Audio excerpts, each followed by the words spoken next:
assisting someone into quadruped. And one of the ways that you can get into quadruped is from the prone on elbows position. So the patient starts in prone on elbows and walks back on their elbows, and what the therapist does is assist the hips into the upright position.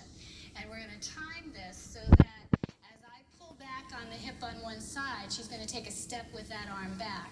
And then I'm going to switch to the other side and pull back here, and she's going to step with that arm back. All right, and we're going to walk back until she gets the hips up to 90 degrees of flexion, but she's still going to be in the on elbows position.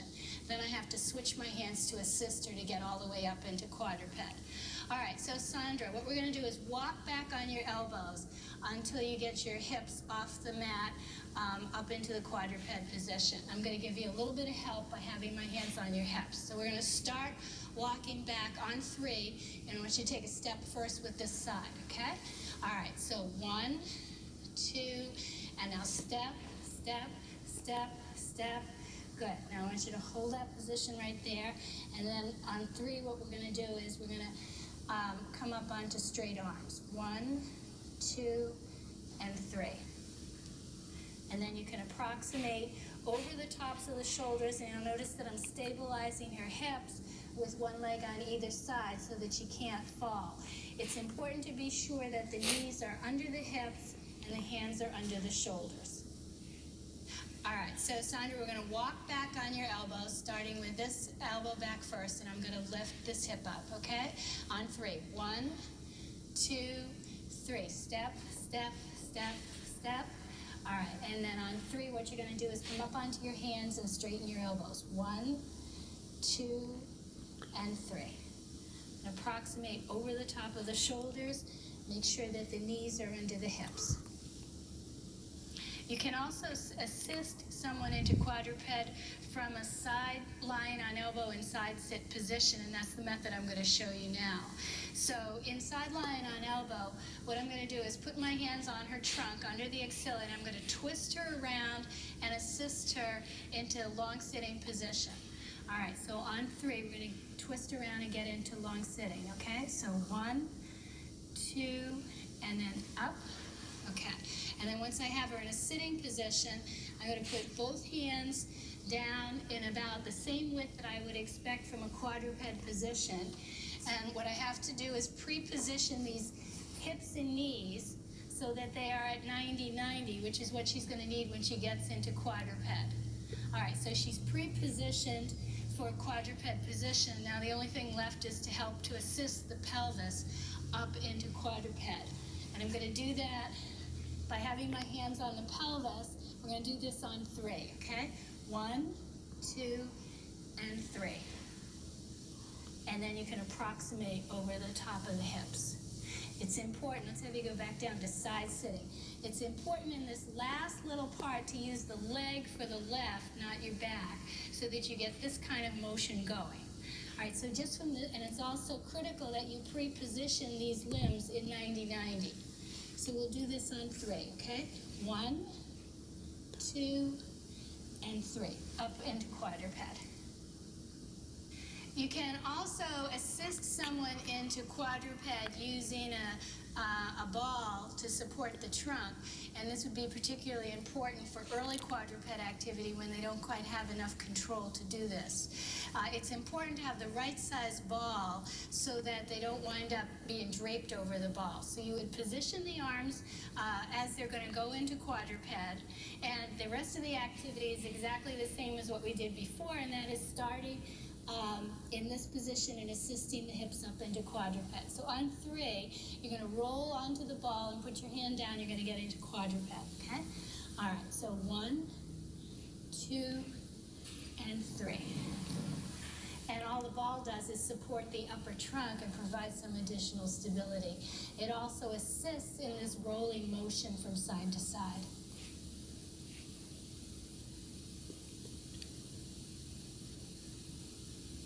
All right, so we're now up to doing stability work in quadruped. And again, the important thing is to make sure that the hands are under the shoulders, so bring them back just a little bit. and that the knees are directly under the hips. Bring them forward just a little bit, that's it. And when you're looking for stability through the trunk, you want a nice flat back. You don't want a really saggy back. Just sag down for a minute. You don't want them to really look like that with a really sway back. So I want you to push up into my hand and hold right there. All right, now I'm going to push you from side to side, and I want you to hold this position, all right? So don't let me push you away, and hold steady. Hold, hold, hold, and now don't let me pull you back and toward me. Hold steady again. Hold, hold, hold, and don't let me push you away. Hold again. Hold, hold, hold, and don't let me pull you back and toward me. Hold, hold, and relax. In quadruped, one hand is going to stay on one side of the trunk, the upper part, and the other hand is going to stay on the other side of the trunk, the lower part of the trunk, so they don't both move. And what you're going to do is switch your hands from the axillary border to the vertebral border here, just as we did in prone on elbows, and from the side of the pelvis to a cupped position here on the midline pelvis. All right, so this is the hand switch, and you're pushing away and then pulling toward. Alternately, sometimes you'll also see that both hands switch from side to side. That may be possible if somebody doesn't have a very broad trunk, a rather small person. You might be able to get your hands over quick enough to be able to have a smooth transition. But with somebody that's really large, with a really large back, that wouldn't work very well. All right, we can also do the stability work in an AP direction. And so I need to be positioned at the bottom of the trunk, and this is the direction of the line of my force. One hand is going to stay on the upper trunk on one side, and the other hand is going to stay on the lower trunk on the other side. All right, so Jen, I want you to hold this position, and don't let me push you forward. Hold tight, hold, hold, hold, and now don't let me pull you back and toward me. Hold again. Hold, hold, hold, and don't let me push you up and away. Hold, hold steady, that's it. Hold, hold, and don't let me pull you back and toward me. Hold, hold, and relax. If we apply the resistance on a diagonal direction, then we can selectively load one of the extremities. So we can load this arm and this hip. And in order to provide diagonal resistance, you have to be positioned on the diagonal yourself. All right, so Jen, don't let me push you up and over this arm, and then I'm going to pull you back and over this hip, and I just want you to hold steady. All right? So I want you to hold right there, and don't let me push you up and away. Hold, hold, hold, and now don't let me pull you back and toward me. Hold, hold, hold. Don't let me push you up and away. Hold steady. Hold, hold, hold, and don't let me pull you back and toward me. Hold, hold, hold.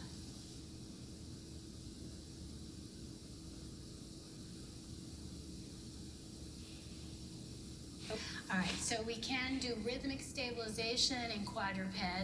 The focus of rhythmic stabilization is to get the rotators stabilizing throughout the trunk. So the focus of your hands is to twist in this direction and then twist in this direction and have her hold steady. So if I were pulling her hand on her pelvis, I would pull it up and around, and I would push it down and forward. Except she's not going to allow that movement. She's going to hold steady. On the upper trunk, I would pull this shoulder up and around, and I would push it down and forward, and she's going to hold steady against that resistance. So my hands are doing this kind of motion. All right, so Jen, I want you to hold steady, and don't let me twist you, okay? Hold, hold, hold, and now don't let me twist you the other direction. And hold again. Hold steady. Hold, hold, hold, and now don't let me twist you in the other direction. Hold, hold, hold, and don't let me twist you the other direction, and hold, hold, hold, and relax. And what this shoulder hand is doing is from here to here, trying to twist that motion. Okay, but again, one hand is going to be on one side of the trunk, the upper trunk, the other hand is the opposite side of the trunk at the lower trunk. So they're always directly opposite each other, doing this kind of twisting motion.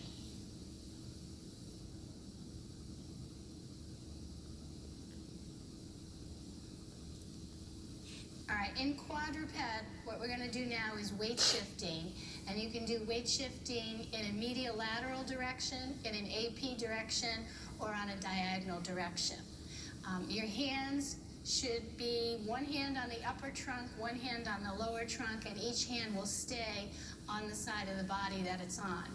All right, so Terry, what you're going to do is you're going to just rock gently from side to side, okay? And I want you to move your whole body together from side to side. Good.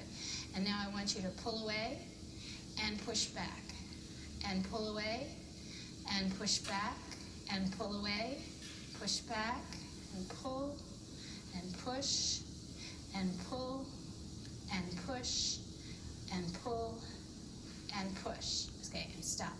And the important thing is to make sure that during the weight shift that she doesn't get so far over that you can't get back, or that you give too much resistance so that you can't move smoothly. The goal of the activity is a smooth reversal of antagonists. In quadruped, we can also do an AP shift. And what you need to think about is that she's going to shift forward and backward. And the easiest way to resist this is to have both hands on the pelvis, resisting that weight shift. So pull forward and push back, and pull forward and push back, pull forward and push back. It can also be resisted one hand upper trunk, pull forward and push back, and pull forward and push back, and pull forward and push back, and pull forward and stop. You can also progress this activity so that you do a transition from heel sitting up to quadruped. So I'm going to start her in quadruped. I'm going to have her go further and further back each time until she winds up sitting on her heels. And in order for me to resist that, I'm going to have first my hands over the iliac crest as she pulls forward. I have to slide back to the heel of my hand on the buttocks as she pushes back. And as she goes all the way down into heel sitting, I have to pivot my hands so that I can keep the resistance up through the motion. Okay, Terry, I want you to pull forward and push back, and pull forward and push back, and pull forward and push back a little further, and pull forward and push back, and pull forward. And this time go all the way down to sitting. That's it. And pull forward and push back all the way down, and pull forward and push back all the way down, and pull forward and stop. You need to be in half kneeling, and you need to be able to weight shift. As the patient is moving, you have to move with them, and you have to be sure that in the heel position, heel sit position back here, that you can still maintain that resistance. In quadruped, we can also practice a diagonal weight shift, and in doing a diagonal weight shift, you will selectively load one upper extremity and then the opposite lower extremity. We can also increase the range so that we start out with small ranges and eventually wind up with heel sitting onto one side. All right, so Terry, what you're going to do is you're going to pull up and away from me, and then you're going to come back and toward me. And pull up and away, and back and toward. Okay, now pull up and push back, and pull up and push back, and pull up and push back, and pull up, push back a little further, and pull up and push back a little further yet, and pull up. This time I want you to sit all the way down onto your side. Keep going, good, and pull up and push back all the way down, and pull up and push back, and pull up and relax. And your hands and arms are positioned on a diagonal so that you are resisting the forward diagonal motion and then the back diagonal motion in this direction. As she goes into the heel sitting position on one side, you also have to pivot your hand around so that you can resist it through the motion. And you have to be weight shifting at the same time the person is moving.